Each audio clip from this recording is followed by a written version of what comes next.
Bom, subversão é um termo que, se você olhar no dicionário ou no Código Penal sobre esse assunto, normalmente ele é explicado como uma parte de uma atividade para destruir coisas como religião, governo, sistema político e econômico de um país. E normalmente é ligado à espionagem e coisas românticas como explodir pontes, descarrilhar trens, atividade de capa e espada, estilo Hollywood. O que eu vou falar a respeito agora não tem absolutamente nada a ver com clichê de espionagem ou atividade da KGB de coletar informação. Então, o maior erro, o conceito errado, eu acho, é que quando estamos falando da KGB, por alguma razão estranha, e de produtores de Hollywood a professores de ciência política, diga-se de passagem, e aspas, especialistas em assuntos soviéticos, criminólogos que se autodenominam, eles acham que a coisa mais desejável para Andropov e toda a KGB é roubar o esquema de algum jato supersônico, trazer de volta para a União Soviética e vender para o complexo industrial militar soviético. É apenas em parte verdadeiro.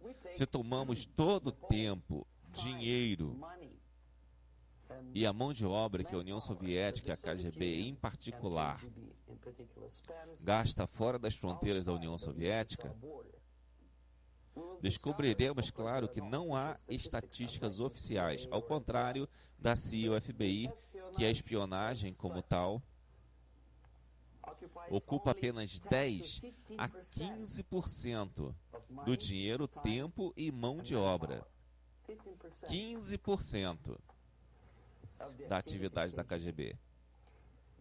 Os 85% restantes são sempre subversão.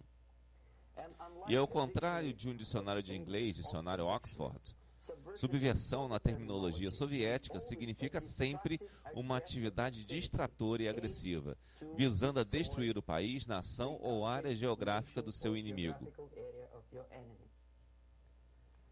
Então não há românticos lá, de forma alguma. Nada de explodir pontes, nada de microfilmes em lata de Coca-Cola, nada desse tipo. Sem nonsense James Bond. A maior parte, esta atividade é aberta, legítima e facilmente observável se você se der ao tempo e trabalho de observá-la. Mas, de acordo com a lei, esses sistemas fiscalizadores da civilização ocidental, não é crime. Exatamente por causa do conceito errado, manipulação de termos. Nós achamos que o subversor é uma pessoa que vai explodir nossas lindas pontes. Não. Subversor é um estudante que vem para intercâmbio, um diplomata, um ator, um artista, um jornalista como eu fui há 10 anos atrás. Bem, subversão é uma atividade que é uma via de duas mãos. Você não pode subverter um inimigo que não quer ser subvertido. Se vocês conhecem a história do Japão, por exemplo, antes do século XX, o Japão era uma sociedade fechada. No momento em que um barco estrangeiro chega às margens do Japão, o exército imperial japonês educadamente os mandava sumir. E se um verdadeiro americano chega às margens do Japão, digamos uns 60, 70 anos atrás, e diz, eu tenho um aspirador de pó muito lindo para você, sabe, com um bom financiamento, por favor, deixe-nos. Não precisamos do seu aspirador. Se não for embora, eles atiram. Para preservar sua cultura, ideologia, tradição, valores intactos. Vocês não foram capazes de subverter o Japão. Vocês não podem subverter a União Soviética, porque as fronteiras estão fechadas. A mídia é censurada pelo governo. A população é controlada pela KGB e polícia interna. com todas as lindas figuras lisas da revista Time e Magazine America, que é publicada pela Embaixada Americana em Moscou.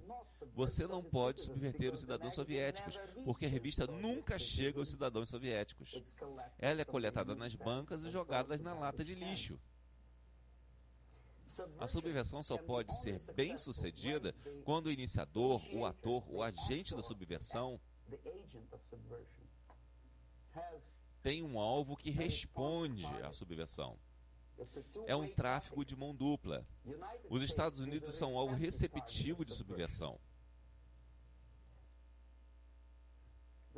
Não há resposta similar àquela dos Estados Unidos à União Soviética. Ela para em algum lugar no meio do caminho e nunca chega aqui. A teoria da subversão remonta a 2.500 anos atrás. O primeiro ser humano que formulou as táticas de subversão foi um filósofo chinês chamado Sun Tzu.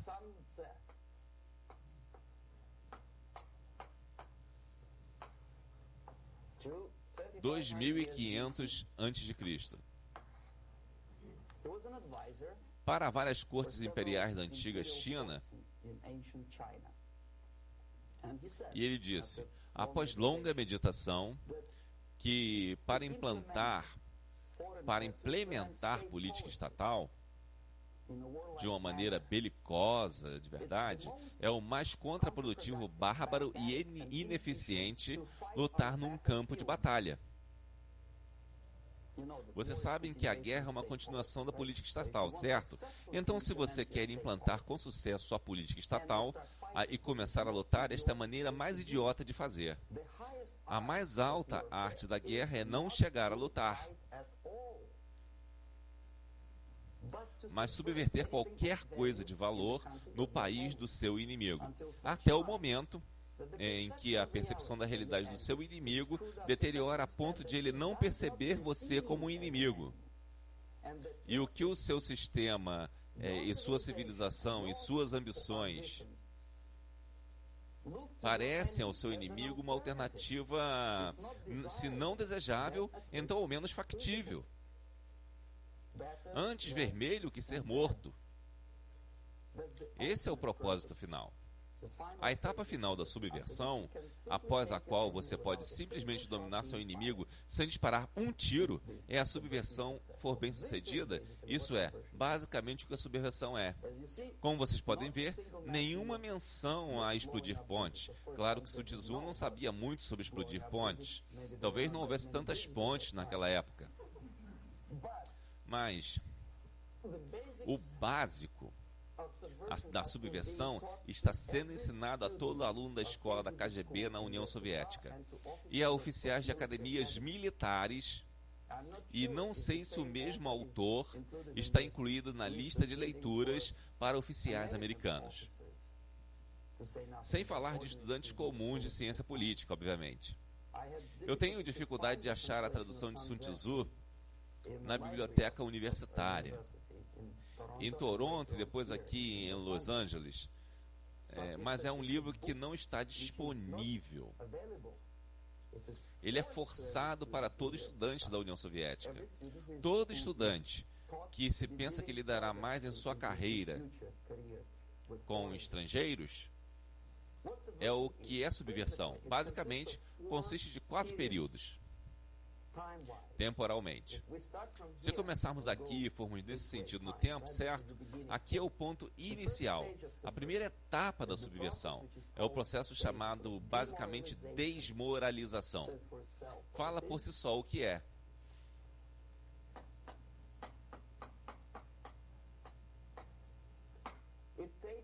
Leva, digamos, uns 15 a 20 anos para desmoralizar uma sociedade por completo. Por que 15 ou 20 anos? Esse é o tempo suficiente para educar uma geração de estudantes ou crianças, uma geração, um tempo de vida de uma pessoa, de um ser humano que é dedicado a estudar e formar a mentalidade. ideologia, personalidade. Não mais, não menos. Normalmente leva de 15 a 20 anos. O que inclui? Inclui influenciar, ou por vários métodos, infiltração, métodos de propaganda, contatos diretos, não importa muito, vou descrevê-los depois. Várias áreas onde a opinião pública é formada ou moldada. Religião, sistema educacional, vida social, administração, sistema fiscalizador legal, militar, é claro, e áreas de relações de trabalho, trabalhador-patrão. Economia? Ok. 5 áreas. Não vou escrever porque não vamos ter espaço suficiente. Às vezes, quando descrevo todos os métodos, alunos me perguntam: você tem certeza de que isso é o resultado da influência soviética? Não necessariamente. Veja, a tática da subversão sobre a qual estou falando é similar à arte marcial, a arte marcial japonesa. Se alguns de vocês estão familiarizados com essa tática, provavelmente vão lembrar que se o inimigo é maior, mais pesado que você, seria muito doloroso resistir a seu golpe direto. Se uma pessoa mais pesada quer me acertar no rosto, seria muito ingênuo e contraprodutivo parar seu golpe. A arte chinesa e japonesa do judô nos diz que o que fazer. Primeiro, evitar o golpe, e então agarrar o punho e continuar seu movimento na direção em que estava antes, certo? Até que o inimigo bata na parede. Viu? Então, o que acontece aqui é o país-alvo, obviamente, faz algo errado. Se uma sociedade livre, democrática, há vários movimentos diferentes dentro da sociedade, há, obviamente, em toda a sociedade, pessoas que estão contra a sociedade. Podem ser criminosos comuns, em discordância com a política estatal, inimigos declarados, simples personalidades psicóticas que são contra tudo, certo? E, finalmente, para o pequeno grupo de agentes de uma nação estrangeira, comprados, subvertidos, recrutados, certo? No momento em que todos estes movimentos estiverem direcionados em uma direção, ok? Esta é a hora de agarrar este movimento e continuá-lo, até que o movimento force a sociedade inteira ao colapso, à crise. É isso aí. Então esta é exatamente a tática da arte marcial. Não paramos o inimigo, nós o ajudamos ele a ir na direção que nós queremos que eles vão, ok? Então, na etapa de desmoralização, obviamente, há tendências em cada sociedade, em cada país, que estão indo na direção oposta dos princípios e valores morais básicos. Tirar vantagem desses movimentos, faturar em cima deles até, é o maior propósito originador da subversão. Então nós temos religião, temos educação, temos vida social, temos estrutura de poder, temos relações de trabalho e sindicatos e, finalmente, lei e ordem. 1, 2, 3, 4, 5, 6, certo? Estas são as áreas de aplicação da subversão. O que significa exatamente?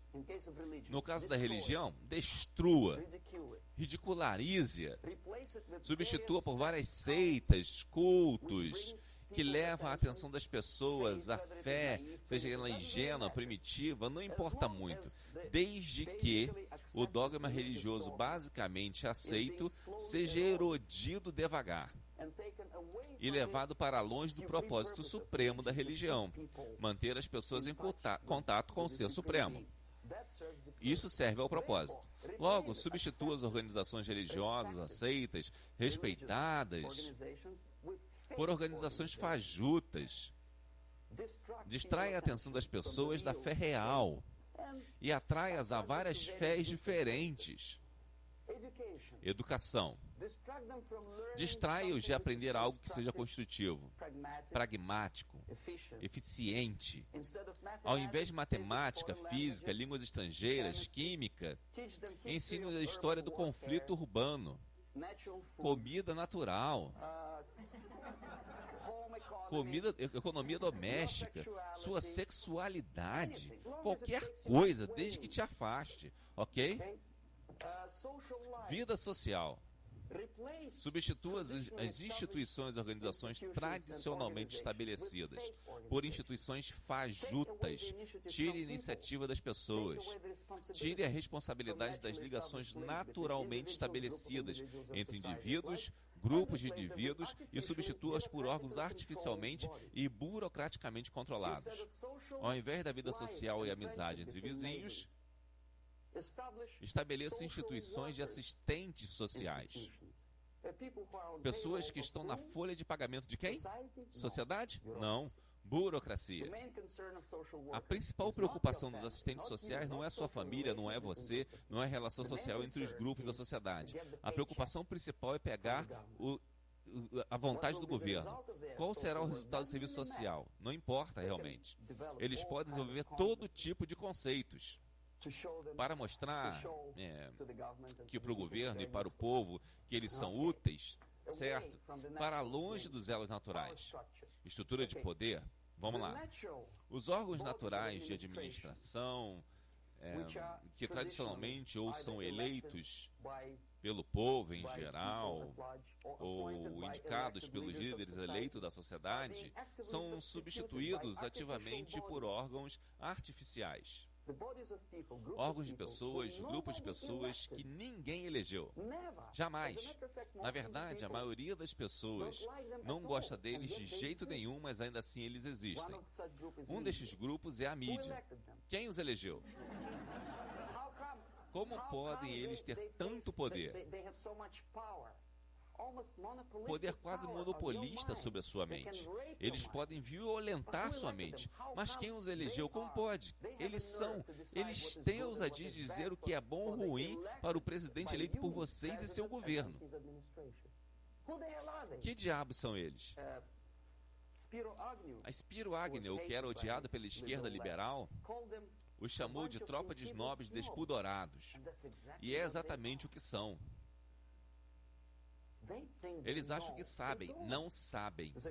O nível de mediocridade em grandes estabelecimentos como New York Times e Los Angeles Times, grandes redes de televisão, você não tem que ser um jornalista excelente. Você tem que ser exatamente um jornalista medíocre. É mais fácil sobreviver, não há mais concorrência. Você tem sua bela e boa renda. $100 mil por ano e pronto. Se você é melhor ou pior, não importa mais. Desde que você sorria para a câmera e faça seu trabalho. É isso, não há mais concorrência. Estrutura de poder, vamos lá. Lentamente é erodida pelos órgãos e grupos de pessoas que não têm nem qualificação nem a vontade do povo para mantê-los no poder e ainda assim eles têm poder. Ok? Vamos lá. Junto com isso, há outro processo. Fiscalização, lei e ordem. A organização está sendo erodida. Nos últimos 20, 25 anos, se você vir os filmes antigos e os filmes novos, você verá que nos filmes novos, um policial, um oficial do exército americano, parece burro, raivoso, psicótico, paranoico. E o criminoso parece legal, tipo, bem, ele fuma maconha e injeta droga qualquer, mas basicamente é um ser humano bonzinho. Ele é criativo. E ele é improdutivo só porque a sociedade o oprime. Enquanto o general do Pentágono é sempre, por definição, um burro, um maníaco, um guerreiro. O policial é um porco. Um policial rude, ele abusa do poder. Sabe, uma generalidade, uma generalização como esta, o ódio, a desconfiança para com as pessoas que devem te proteger, e fazia cumprir a lei e a ordem, relativismo moral. O processo Ângelo Buono durou 2 anos em Los Angeles. O processo do Ângelo Buono durou 2 anos em Los Angeles. E ainda assim, há alguns advogados que dizem, ok, ele é um bom sujeito, na verdade. Houve testemunhas que disseram, também criminosos, disseram, ora, ele é um cara legal. Um dia eu pedi para ele queimar a casa do meu inimigo e ele não quis. Sujeito legal, erosão. Uma substituição lenta dos princípios morais básicos, onde um criminoso não é bem um criminoso. Ele é um réu, mesmo que sua culpa esteja provada. Há ainda uma dúvida: matar ou não matar, ser ou não ser. Não matarás, sim, mas esta fala não pode não ser necessariamente aplicável a um assassino. Não assassinarás, essa deveria ser a premissa, e não matarás. Ok, relações trabalhistas. Nessa etapa, dentro de 15 a 20 anos, nós destruímos os elos tradicionalmente estabelecidos de negociação entre patrão e empregado. A clássica teoria marxista-leninista de troca natural de bens, uma pessoa A tem 5 sacas de cereais, uma pessoa B tem 5 pares de sapatos. E a troca natural sem dinheiro é quando eles negociam entre si.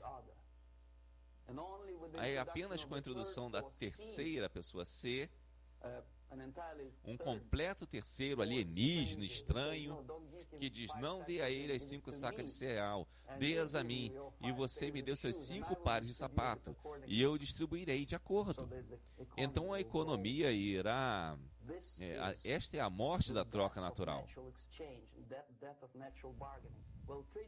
Bem, os sindicatos foram estabelecidos há 100 anos atrás. O objetivo era melhorar as condições de trabalho e proteger os direitos dos trabalhadores, daqueles patrões que estavam abusando de seu direito porque tinham mais dinheiro. Objetivamente, naquela época e inicialmente, o movimento dos sindicatos funcionou de fato. O que vemos agora é que o processo de negociação não está mais resultando no acordo, que leva diretamente à melhora das condições de trabalho e aumento de salário. O que vemos é que após cada greve prolongada, os trabalhadores perdem. Mesmo que tenham aumento de 10% em seus salários, eles não conseguem recuperar por causa da inflação e do tempo perdido. Mas que é isso? Milhões de pessoas sofrem com aquela greve. Porque agora a economia é interdependente. Está entrelaçada com um único corpo. Se antes os siderúrgicos, digamos, 100 anos atrás, poderiam entrar em greve, ninguém sofreria. Agora é impossível. Se um lixeiro entra em greve hoje, o resto da cidade de milhões fica fedendo. Quer dizer, faltará o serviço. E em Quebec, por exemplo, os eletricistas entraram em greve no meio do inverno. Você pode congelar seu traseiro e ainda assim eles estavam em greve. Eles recuperaram o salário? Não, eles perderam. Quem ganhou com isso? Os líderes do sindicato. Qual é o motivo da greve? Melhorar as condições do trabalhador? Não, nunca. Óbvio que não é. Então qual é? Ideologia, para mostrar para esses capitalistas.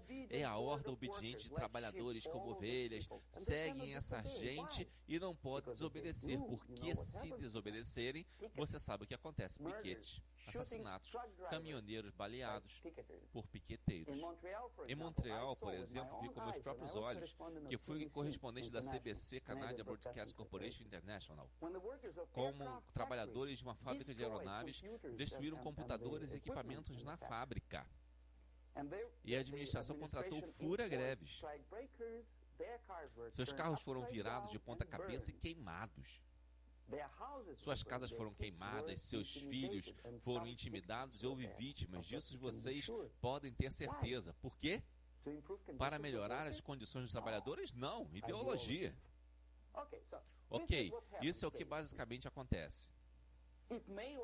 Pode ou não acontecer sem a ajuda da União Soviética, mas as tendências naturais estão sendo bastante aproveitadas e exploradas pelos sistemas de propaganda soviéticos. Como? Sempre que um sindicato entra em greve, temos um influxo de propaganda, mídia de massa, disseminação ideológica, os direitos dos trabalhadores. E repetimos como papagaios. Sim, o direito dos trabalhadores. De quem? Dos trabalhadores. Não. A única liberdade do trabalhador é vender o seu trabalho, de acordo com seu próprio desejo e vontade. É tirada dele. Por quem? Pelo chefe do sindicato. Poder ilimitado é dado, responsabilidade. Quero vender meu trabalho, não por 2,50 a hora, mas por 2. Eu não tenho direito. Minha liberdade é negada a mim. Eu sei que se eu vender meu trabalho por 2 a hora e não por 3, eu concorrerei melhor com outro cara que é preguiçoso e mais ambicioso. Eu não preciso de 3 reais, preciso apenas de 2. Não, eu fui forçado a acreditar pela mídia, pelas empresas, por agências publicitárias, que eu preciso de mais e mais e mais. Já viram algum comercial na TV para consumir menos? Não, não tem. De jeito nenhum. Se você precisa de um carro de 6 cilindros ou não, você tem que comprar. E anda logo.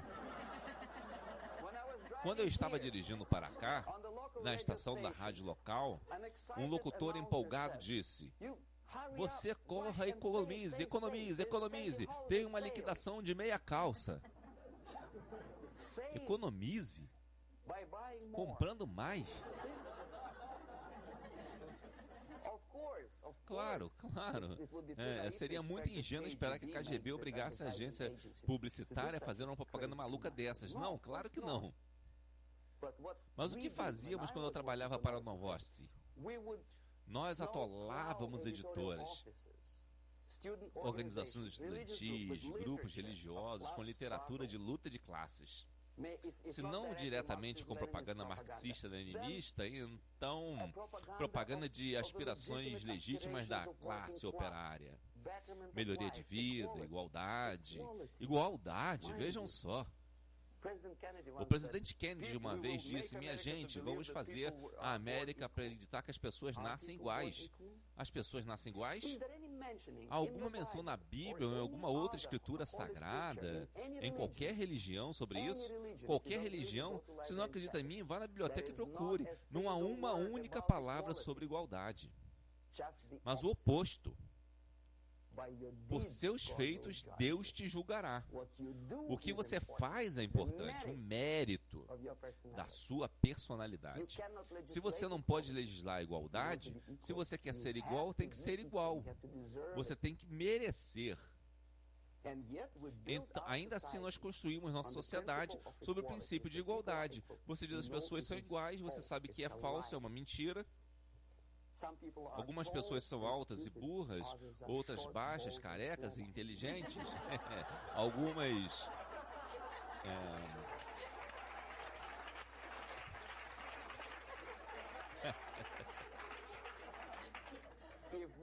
Se nós as fazemos... Se nós as fazemos iguais à força... Se colocamos o princípio de igualdade na base de nossa estrutura sociopolítica, é o mesmo que construir uma casa na areia. Cedo ou tarde ela vai desmoronar. E é exatamente o que acontece. E nós, propagandistas soviéticos, estamos tentando empurrar vocês na direção que vocês vão sozinhos. Igualdade sim, igualdade, as pessoas são iguais. Terra das oportunidades iguais. É verdade ou não? Pense bem. Oportunidades iguais? Deve haver oportunidades iguais? Para mim e para um safado preguiçoso que vem para cá, vindo de outro país e imediatamente se registra como recipiente beneficiário de seguro? Eu nunca recebi $1. Não, desculpe, eu recebi uma vez. Mas eu nunca requeri seguro. Por 13 anos eu aceitava qualquer emprego. Segurança, jornalista, taxista, qualquer coisa.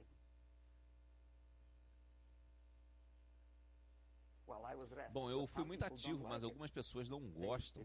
Elas imediatamente, então, por que deveríamos ter oportunidades iguais? Por quê?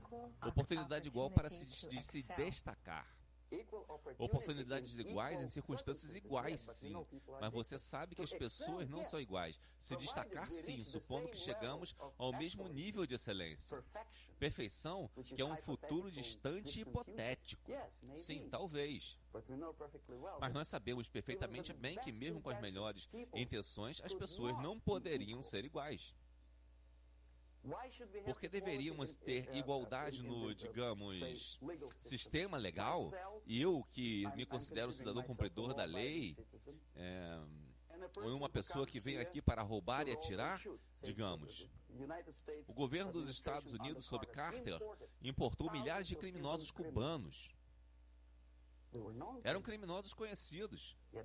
Ainda assim foram aceitos. Vocês acham justo que eu e minha esposa das Filipinas, que trabalha como um cavalo, como técnica de laboratório no hospital, deveríamos ter os mesmos direitos que um criminoso de Cuba? Por quê? E ainda assim repetimos como papagaios: igualdade, igualdade, igualdade. E o sistema de propaganda soviética ajuda-nos a acreditar que a igualdade é algo desejável. A democracia, tal como foi estabelecida pelos patronos deste país, deste sistema no século passado, não é igualdade. É um sistema onde pessoas diferentes, pessoas desiguais, têm uma chance de sobreviver e ajudar-se umas às outras, em constante concorrência, em aperfeiçoamento constante. Não é uma igualdade que é superimposta por um padrinho ou pessoa boazinha em Washington, D.C. É a igualdade absoluta, existe na União Soviética. Igualdade entre aspas. Todo mundo está igualmente na lama.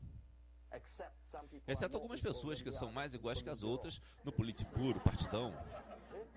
Viram?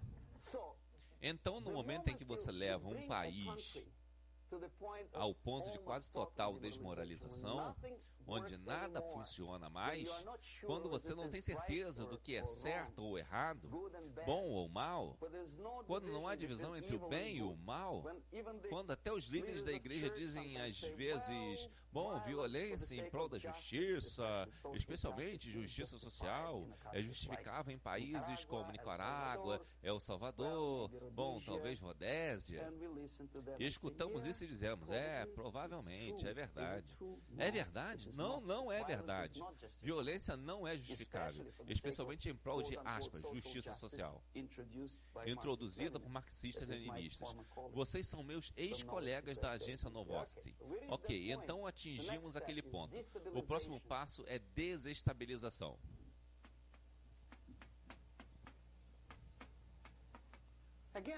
De novo, fala por si só o que é. Desestabilizar todas as relações, todas as instituições e organizações aceitas no país do seu inimigo. Como você faz?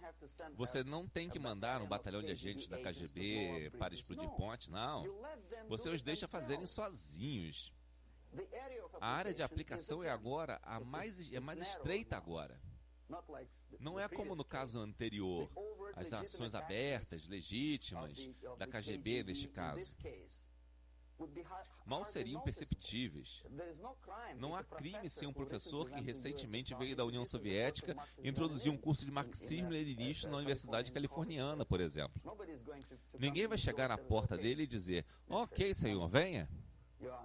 Você está preso. Não, não é crime.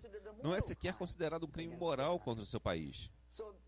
Então a área de aplicação aqui está se estreitando para a economia.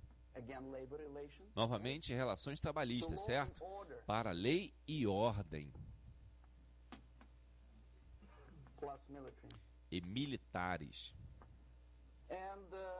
E, vamos lá, economia, lei e ordem, novamente a mídia, mas um pouco diferente. Vou explicar depois. Ok, 3 áreas basicamente. Economia, a radicalização no processo de negociação. Se naquela etapa nós ainda poderíamos atingir, teoricamente, algum acordo positivo entre as partes negociantes, digamos assim, como digamos, introdução arbitrária de juízes de terceira parte, objetivamente julgando as exigências de ambos os lados, aqui é radicalização. Na etapa da desestabilização, não chegamos a um acordo nem dentro de uma família. O marido e mulher não poderiam descobrir o que é melhor. O marido quer que os filhos comam à mesa, e a mulher quer que ele, a criança, corra pelo cômodo e derrube comida pelo chão. Eles não chegam a um acordo, a não ser que comecem uma luta. É impossível chegar a um acordo construtivo entre vizinhos. Alguns dizem, eu não gosto de que você trabalhe no gramado nesta hora, porque exatamente nesta hora estou passeando com meu cachorro e ele está ficando nervoso e não consigo passar as bolas, sabe? Entendeu? Eles não entram em acordo, eles vão para uma corte civil ou coisa assim. Radicalização de relações humanas. Sem mais acordo, luta. As relações normais, tradicionalmente aceitas, são desestabilizadas. As relações entre professores e alunos, em escolas e universidades, luta. As relações na esfera econômica, entre empregado e patrão, são mais radicalizadas. Não mais aceitação da legitimidade das exigências dos trabalhadores. Não como os japoneses com a teoria Z, se vocês já ouviram falar, onde os trabalhadores estão envolvidos no processo de decisão. Então eles não têm incentivo moral para lutar contra seus patrões. Nos Estados Unidos é justamente o oposto. Quanto mais difícil a luta, melhor. Mais heróicos eles parecem. Quando a rede Greyhound estava de greve recentemente, os correspondentes das emissoras de TV locais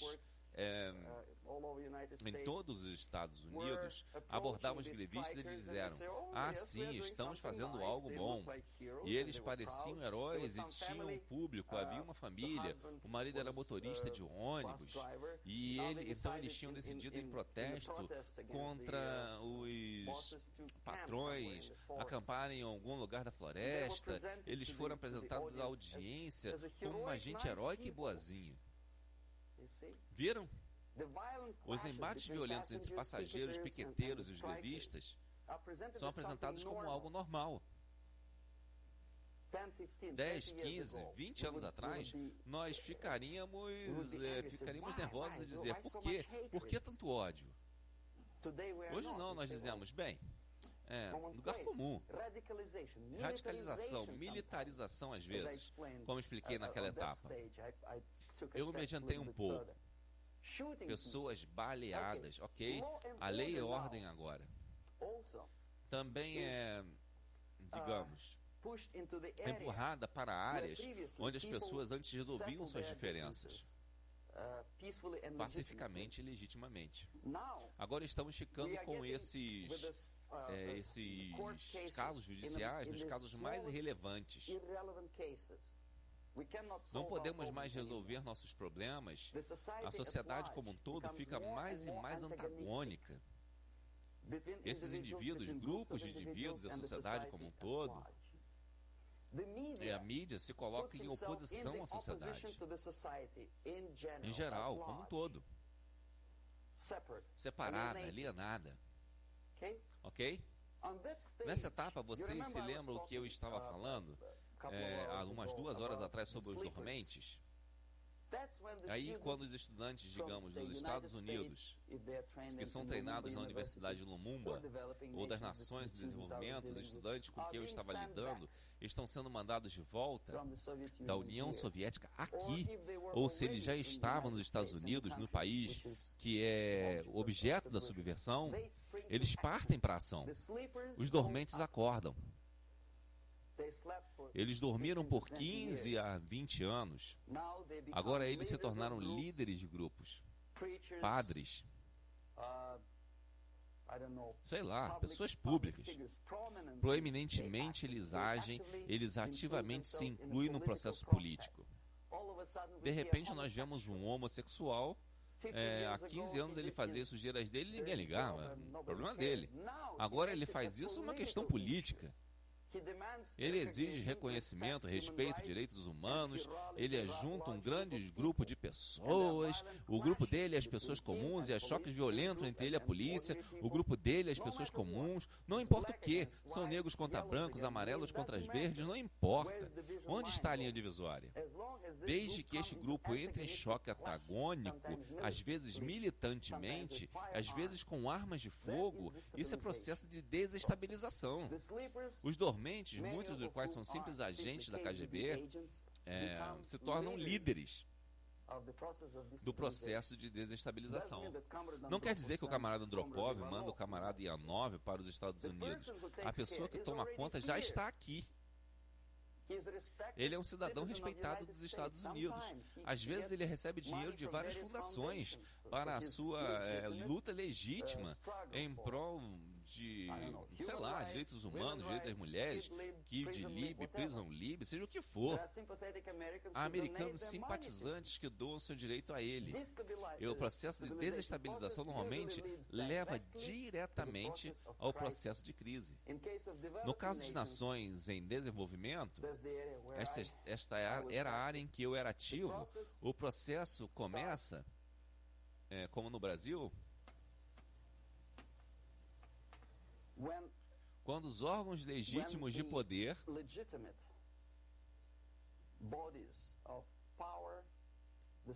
a estrutura social desmorona, não pode funcionar mais.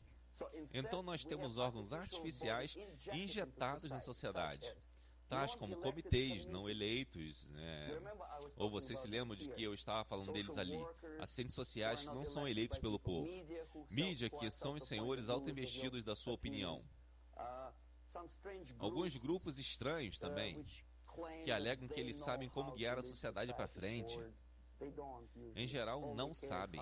Tudo o que eles querem saber é como coletar doações, promover, vender sua própria ideologia misturada, misto de religião e ideologia. Aqui temos todos esses órgãos artificiais exigindo poder. Só o poder é negado a eles, eles o tomam a forças. No caso do Irã, por exemplo, de repente tínhamos comitês revolucionários que tipo de revolução? Não havia revolução ainda, e ainda assim não tinha os comitês. Eles tomavam o poder de julgamento, eles tinham o poder de execução, eles tinham o poder de legislação, tinham o poder judiciário. Todos combinados em uma só pessoa, que é um intelectual de miolo mole, às vezes formado em Harvard ou Berkeley. Ele volta para seu país e acha que sabe a solução para todos os problemas sociais e econômicos. Ok, a crise é quando a sociedade não pode mais funcionar produtivamente, ela desmorona, obviamente. Essa é a palavra para a crise. Portanto, a população como um todo está procurando um salvador. Os grupos religiosos estão esperando o Messias vir. Os trabalhadores dizem, nós temos família para alimentar. Vamos ter um governo forte, talvez um governo socialista, centralizado, onde alguém coloque os patrões em seus lugares e nos deixe trabalhar. Estamos cansados de greve, perder hora extra e todas essas coisas. Precisamos de um homem forte, governo forte. Um líder, um salvador é necessário. A população já está irritada e cansada. E cá está, nós temos um salvador. Ou uma nação estrangeira vem, ou um grupo local de esquerdistas marxistas, não importa, de que eles sejam sandinistas, sei lá, reverendo ou algum tipo, bispo Muzorewa ou bispo como no Zimbábue, não importa. Um salvador vem e diz, eu guiarei vocês. Então nós temos duas alternativas aqui: guerra civil e invasão. Ok? Viram como funciona? Guerra civil nós sabemos o que é. Líbano é o melhor exemplo. A guerra civil que foi artificialmente implantada no Líbano por injeção de forças da OLP, Organização para a Libertação da Palestina, invasão nós tivemos em vários outros países, como Afeganistão. Qualquer fale do país leste europeu foi invadido pelo exército soviético. Mas o resultado é o mesmo. A próxima etapa é normalização. Normalização é uma palavra muito irônica, é claro.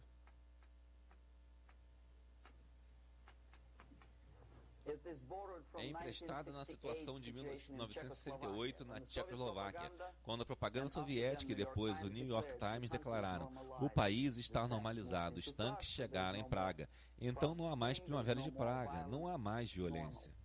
Normal, normalização. Nesta etapa, os comandantes autoinvestidos da sociedade não precisam mais de nenhuma revolução, não precisam de mais nenhum radicalismo, então é o reverso da desestabilização.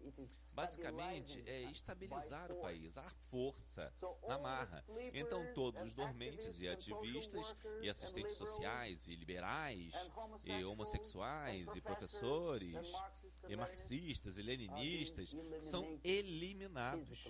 Fisicamente, às vezes. Eles já fizeram o serviço deles. Ok? Eles não são mais necessários.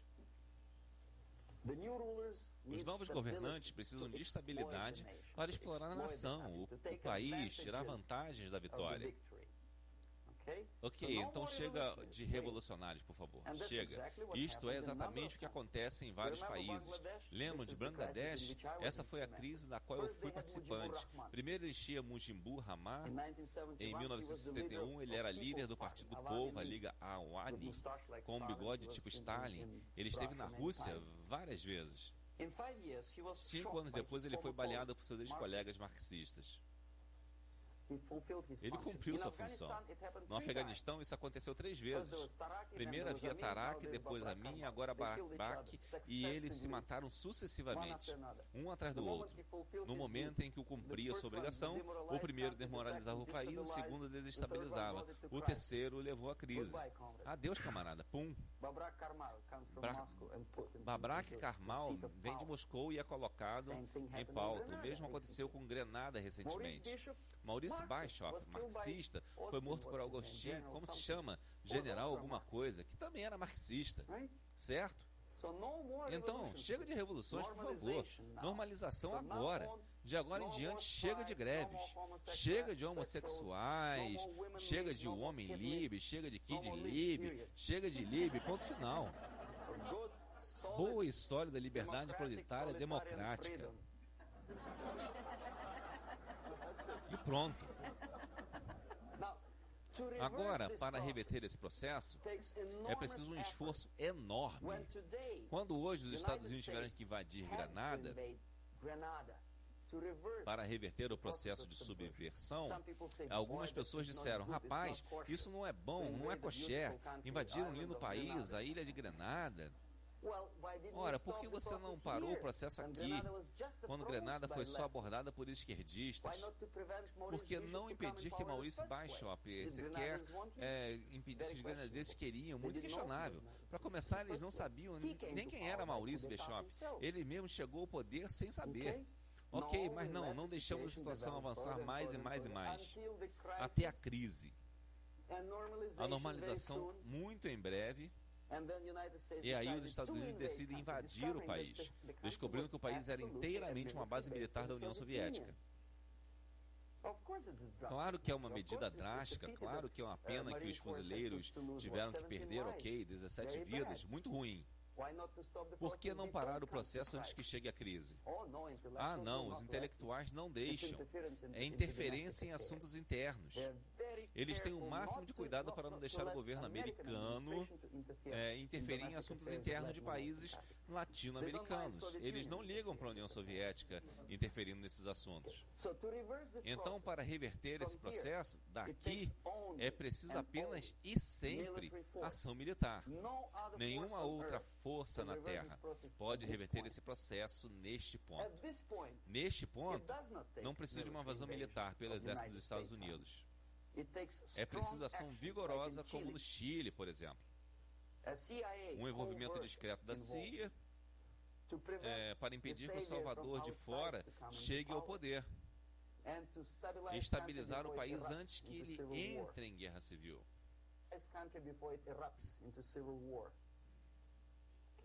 Ok, apoiar as forças conservadoras de direita, através de dinheiro, bandidos ou lei, não importa. Estabilize o país, não deixe a crise evoluir para a guerra civil ou invasão. Oh, não, seus liberais vão dizer, é contra a lei. O Congresso não alocará dinheiro para ações secretas da CIA. Por que não? Podemos esperar até vir a normalização e os tanques soviéticos aterrissem no aeroporto de Los Angeles? Agora, neste ponto da desestabilização, também o processo poderia ser revertido.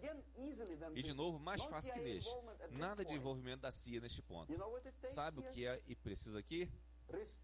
Restrição de algumas liberdades para grupos pequenos, que são inimigos autodeclarados da sociedade. É simples assim. Oh, não, dirão os liberais na mídia. Isso é contra a Constituição americana. Como podemos negar a força os direitos civis a criminosos, por exemplo? Não é bom, ok. Então nós permitimos que eles, ok, se você permite que os criminosos tenham direitos civis, vai em frente e leve o país à crise. Desse jeito não há derramamento de sangue. Limite os direitos. Digo, não colocá-los na cadeia. Não estou falando disso, colocar todos os gays de São Francisco num campo de concentração. Não é isso. Não permitas que eles consigam poder político. Não os eleja a posições de poder, seja o nível municipal, estadual ou federal. Como Jean Willis, tem que ser enfiado na cabeça de eleitores americanos e brasileiros de que uma pessoa como esta, nas posições de poder, é um inimigo. Não temam esta palavra, é um inimigo. Se não for um inimigo aqui, será aqui. Mais adiante ele será fuzilado, é claro. Mas neste ponto ele é um inimigo. Ok? Vocês estarão prestando um grande serviço negando-lhe o direito de faturar em cima de suas próprias ideias malucas e se tornar um homem poderoso. Um homem que usa sua posição de poder, restrição de certas liberdades e permissividade naquele ponto impediria deslizar para a crise e provavelmente voltaria o processo de desestabilização. Restringir o poder ilimitado, o poder monopolista dos sindicatos nesse ponto, salvaria a economia do colapso. Introduzir uma lei para impedir empresas privadas de violar a mente da opinião pública na direção do consumismo, por exemplo, e nenhuma empresa deve ter o direito de forçar você a comprar mais, a não ser que você queira, óbvio. Tem que haver uma lei. Quer anunciar seu carro? Beleza, ok. Mas nenhuma menção a comprá-la agora e economizar dinheiro. Tem que ser contra a lei forçar as pessoas a consumir mais. Autorrestrição. Anteriormente, antes desse processo começar, a autorrestrição era um assunto da igreja, religião, porque nossos pregadores, os padres da igreja, nos diziam: bens materiais são bons, mas não é a função primária do ser humano. Porque você tem que viver com algo. Obviamente, o desígnio da nossa vida não é consumir mais desodorantes. Tem que haver algo maior. Se tal um instrumento complicado como o corpo humano foi criado, obviamente deve haver algum propósito mais elevado para isso. É bem fácil evitar a desestabilização negando às empresas ambiciosas uma pequena liberdade, forçar vocês a se tornarem processadores de produtos e bens indesejados. Eles transformam vocês em máquinas. E como uma minhoca que tem entrada e saída, então, digamos, quanto tempo um eletrodoméstico médio dura hoje em dia? Menos de um ano. Por quê? Onde está a qualidade? Mas nós queremos que você compre mais. Ok, o processo de desestabilização pode ser facilmente vencido se, como eu digo, a sociedade, por vontade própria ou depois de persuadida pelos líderes, chegar à ideia de autorrestrição. É tão difícil, queremos consumir mais, mas você tem a obrigação. A não ser que você queira chegar nessa etapa, onde, como dizemos na Rússia, se o deserto do Saara se tornar um estado comunista um dia, haverá racionamento de areia. Então você tem que limitar suas...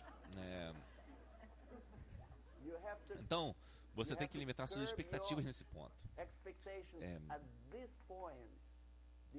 Antes que seja tarde demais, mas não queremos fazê-lo. O processo de desmoralização, de novo, é a coisa mais fácil de reverter. Antes de tudo, restringindo a importância da propaganda.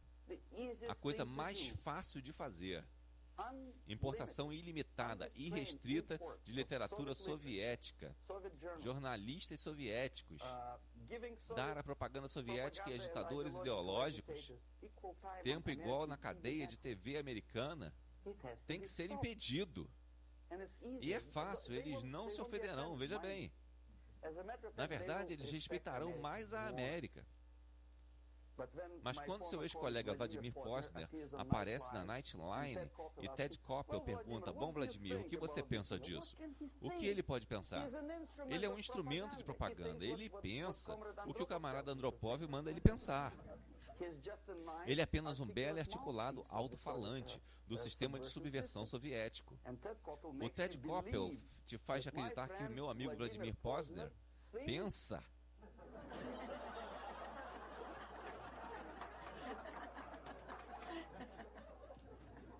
O processo de desmoralização pode não ter começado de forma alguma se neste ponto aqui, o país é um recipiente de subversão.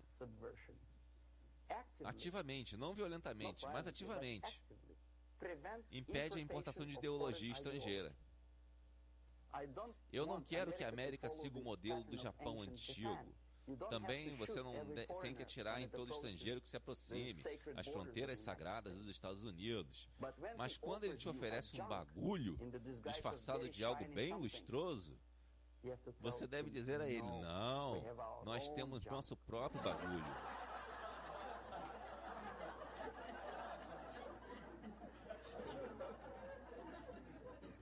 Se nesse ponto a sociedade for forte, corajosa e consciente o bastante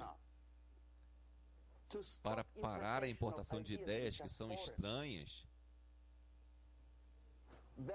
então toda a cadeia de eventos pode ser evitada. Estive recentemente nas Filipinas e fiquei chocado. Como nas cidades grandes como Manila, crianças escutam música ensurdecedora. É uma nação melodiosa com uma longa tradição de bela e boa música étnica, introduzida pelos espanhóis há muito tempo, talvez uns 2, 3 séculos atrás, não lembro. Mas, de repente, escutando lixo musical tipo funk carioca, misturando rádios a estouro total, volume total. Por quê? Na Índia, passei vários anos vendo a reação de indianos saindo dos cinemas após ver uma produção de Hollywood. Eles não conseguem entender por que os americanos são tão desperdiçadores. Eles arrebentam seus carros lustrosos a cada 5 minutos. Como pode eles atirarem uns nos outros por $500 milhão? É verdade que eles são tão obcecados por sexo? Você consegue imaginar mostrar um filme onde a cada 5 minutos há uma cópula na tela? A um país onde, como a Índia, um país com longa tradição de respeito a esses assuntos particulares, ou ao Paquistão, por exemplo, e os Estados Unidos esperam que essas pessoas vos respeitem. De jeito nenhum. Ah, sim, eles verão o filme. Eles pagaram 5 rúpias para ver aquele filme, mas eles saem e dirão aos seus filhos: não respeite os americanos. Não seja como os americanos. Viram? Então, o processo de desmoralização pode ser impedido bem aqui, tanto exportando quanto importando. Isto precisa de um passo, uma coisa muito importante a se fazer. Você não tem que expulsar todos os agentes da KGB de Washington. A solução mais difícil e ao mesmo tempo a mais simples para a subversão é começar aqui e antes ainda,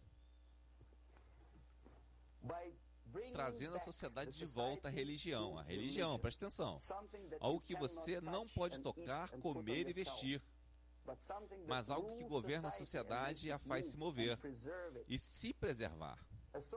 Um cientista soviético, Shafarevich, que não tem nada a ver com...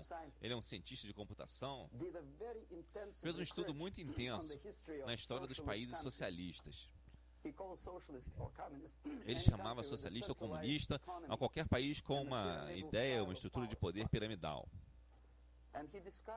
E descobriu, na verdade, não descobriu, apenas chamou a atenção de seus leitores, que civilizações como Mohenjo-Daro, nas regiões hindus ribeirinhas, e como Egito, como os Maias, como os Incas, e como a cultura babilônica também, desmoronaram e desapareceram da face da terra no momento em que perderam a religião. Simples assim, desintegraram. Ninguém se lembra mais delas. Bem, de longe, né? Então, as ideias estão movimentando a sociedade e mantendo a humanidade como uma sociedade de seres humanos, agentes inteligentes e morais de Deus. Os fatos, a verdade, o conhecimento exato talvez não. Toda a tecnologia sofisticada e computadores impedirão a sociedade de desintegrar e eventualmente sumir.